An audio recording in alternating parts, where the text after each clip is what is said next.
বিবাহিত ভাইয়ের I am so sorry. কিসের 5%? যুবকরা 80% বেশি নাম্বার পেয়ে পাস করেছে।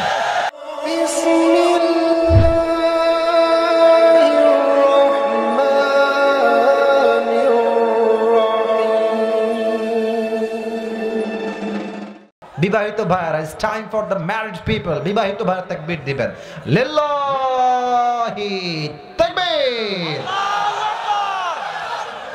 সাউন্ড ভালো আছে, অ্যামেজিংলি ওয়েল অ্যাপ্রিশিয়েটেড। অসাধারণ ছিল সাউন্ডটা। এবার তোমরা সিঙ্গেল একটা কাশি দিয়ে কাঁপাও তো দেখি।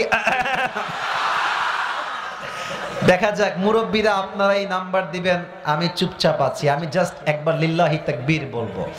দেখা যাক সিঙ্গেলরা আজকে, মিডিয়ার ভাইরা ক্যামেরা অন করে আছে, দেখা যাক কে জিতে কুড়িগ্রামের মাটিতে আজকে। সিঙ্গেল ভাইরা তাকবীর দিবেন, লিল্লাহি তাকবীর। বিবাহিত ভাইয়ের আই এম সো সরি। কিসের 5%? যুবকরা 80% বেশি নাম্বার পেয়ে পাস করেছে। মাশাআল্লাহ, অনেক ভালো সাউন্ড ছিল। এবার সবাই মিলে আমরা একটা তাকবীর দিব এমন জোরে যে তাকবীরের ঠেলায় স্টেজ ভেঙে আমরা সবাই নিচে পড়ে যাব। সবাই একটা কাশি দেন, হাত তুলে দিবেন, ঠিক আছে? লিল্লাহি তাকবীর। আল কোরআনের আলো হয় নাই সংসদে, রাইট? আবারও বলছি, ঘরে ঘরে নয়, সংসদে জালো। Let's try again together. আবারও চেষ্টা করি, আল কোরআনের আলো, আল হাদিসের আলো। কোরআন হাদিস যেখানে, আলেম ওলামা যেখানে, কুড়িগ্রামবাসী যেখানে, আল্লাহ তাআলা যেন কবুল করুন। সকলেই দিল খুলে জবান খুলে পড়ুন আমিন। আমার যুবক ভাইরা যারা এসেছেন, আমি সবাইকে আবদার করছি, ওয়াজ কিন্তু খুবই অল্প সময় হবে, আমার নিয়মের বাহিরে আমি যাব না। তবে আমার আশা, কুড়িগ্রামের মানুষ কখনো দোয়া না করে বাসায় ফিরে যাবে না, এই আশাটা আমার সবাই রাখবেন তো ইনশাআল্লাহ? আমি শুনি নাই, বলেন সবাই দিল থেকে ইনশাআল্লাহ। আর একবার বলেন সবাই ইনশাআল্লাহ। আমি তাফসীর শুরু করছি, সবার থেকে আমি যা যা বলবো সেম উত্তর চাই। আজ আমরা কোরআন থেকে তাফসীর করব 4 নাম্বার পারার থেকে। বলেন সবাই কয় নাম্বার পারা? না, উত্তরটা স্লো হয়ে গেল। বলেন সবাই কয় নাম্বার পারা? সূরাটার নাম হচ্ছে সূরাতু আলে ইমরান। সূরাটার নাম কি? আলে ইমরান।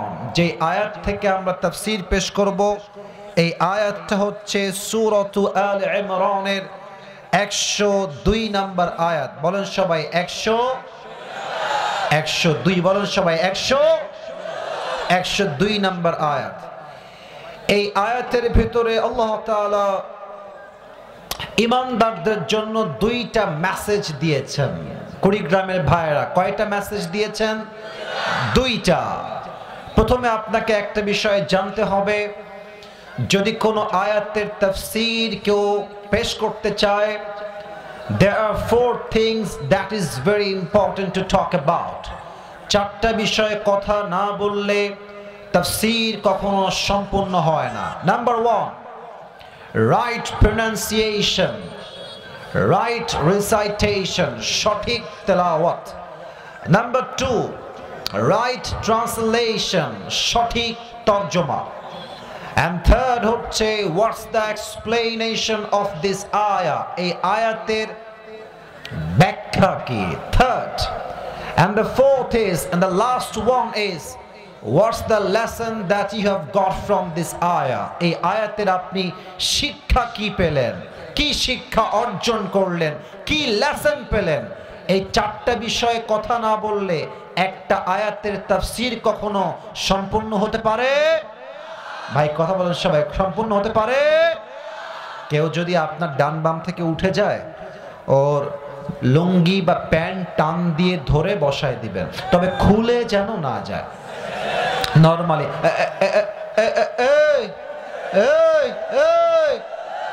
এই যে এদিকে বসো বসো, ধরো ধরো ধরো ধরো ধরো, এবারটা কে রে? আচ্ছা, ওর মনে হয় ওয়াশরুমে যাওয়া ফরজে আইন হয়ে গেছে। ঠিক আছে, যাও যাও যাও। খবরদার প্রিয় ভাইরা, একজন উঠলেই ধমক খাবেন, কেউ ভুলেও উঠবেন না। রাজি আছেন তো সবাই ইনশাআল্লাহ? আমি 1 নম্বরে যাচ্ছি। প্রথম হচ্ছে সঠিক তেলাওয়াত। আউযু বিল্লাহি মিনাশ শাইতানির রাজীম। বিসমিল্লাহির রহমানির রহিম। ইয়া আইয়ুহাল্লাযীনা আমানু তাকুল্লাহা হাক্কা তুকাতিহি ولا تموتن إلا وأنتم مسلمون. الله أكبر. This is the right recitation. সঠিক তেলাওয়াত. As much as I can, I have tried my best. সর্বোচ্চটুকু আমি সঠিক তেলাওয়াত করার চেষ্টা করেছি। নাম্বার 2 হচ্ছে রাইট ট্রান্সলেশন, সঠিক তরজমা। আল্লাহ তাআলা বলছেন, ইয়া আইয়ুহাল্লাযীনা আমানু তাকুল্লাহা হাক্কা তুকাতিহি, O you who believed, fear your Lord as he should be feared. হে মুমিন বান্দারা, হে ঈমানদারেরা, রবকে ভয় করো। জাস্ট ভয় করলেই হবে না, আল্লাহ তাআলা আরেকটা ওয়ার্ড অ্যাড করেছেন, সেটা হচ্ছে হাক্কা তুকাতিহি। From your best level of capacity and capability, তোমার সাধ্যের সর্বোচ্চটুকু দিয়ে ভয় করতে হবে একজনকে। আওয়াজ দিয়ে বলেন সবাই, তিনি কে? ফাত্তাকুল্লাহা মাস্তাতাতুম। Fear your Lord from your best level of capacity as much as you can fear. শুধু ভয় করলেই হয় না, ভয় করার মতো ভয় করতে হয়। এই আদেশটা প্রথমেই দিয়েছে একজন, তিনি কে? 1 number message. And the second message is وَلَا تَمُوتُنَّ إِلَّا وَأَنْتُمْ مُسْلِمُونَ, and do not die except as a Muslim. যেহেতু তোমাকে একদিন মরতেই হবে, কবরের বাসিন্দা তোমাকে যেহেতু হতেই হবে, অতএব মুসলমান না হয়ে মৃত্যুবরণ করো না। সুবহানাল্লাহ পড়বেন না আপনারা সবাই? এই 2টা মেসেজ নিয়ে পুরোটা সময় আমি ব্যাখ্যা করতে চাই। এবার আসেন 3 নাম্বার চ্যাপ্টার, ব্যাখ্যা কি এই আয়াতের।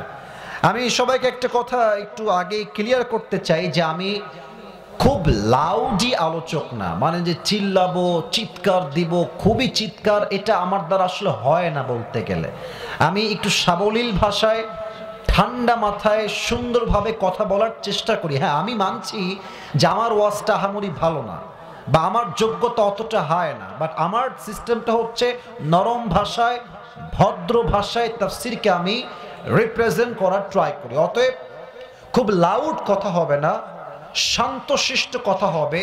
আমার মনে হয় যে 2 ঘন্টা চিল্লাফাল্লা কিচ্ছা কাহিনীর ওয়াজ বাদ দিয়ে জাস্ট 40টা মিনিট যদি কনস্ট্রাকটিভলি তাফসীর করা যায়, এই 40 মিনিট 2 ঘন্টার চাইতে 1000 গুণ বেশি দামি হয়ে যাবে। ঠিক কিনা বলেন?